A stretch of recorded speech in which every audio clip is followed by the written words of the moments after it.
guys, today is April 17. The sunset. But by the way guys, look at my face.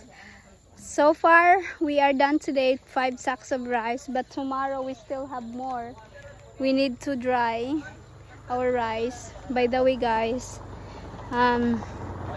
if you noticed me, I didn't allow my mom to do helping our rice, you know, because she's getting old. I don't want to let her to do it, or you know.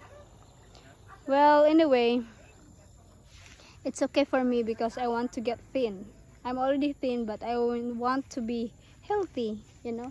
I feel like I'm exercising, but I want to say thank you to my nephew as well, because he helping me to keep all the rice as well, because I cannot carry guys. I just mix or rake ba, do the rake only mixing, but it's not easy, huh? It's very hot earlier, super hot, no. Thank you Lord. Guys, we still have 10 sacks of rice, so maybe 2 days more I need to dry this rice. But it's okay guys, I don't have any job. I'm just doing affiliates, so we can do it. Then give me thumbs up guys. So if you're new to my channel, please do subscribe my channel and tap the notification bell para every time na mag-upload tayo, mano-notify kayo. Thank you so much guys. I'm just updating you what happened today, you know. Oh my god, look at my face.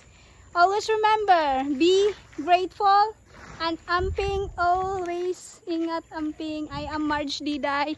I'm Filipina from Philippines. I'm super hot na guys, oh, very hot.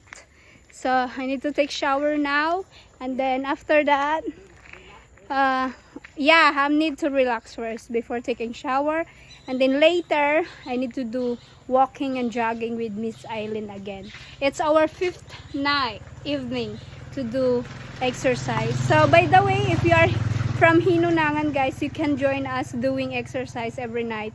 We love to do exercise every night guys because it's not hot, it's no sun at all. Diba? Hadlok ka init.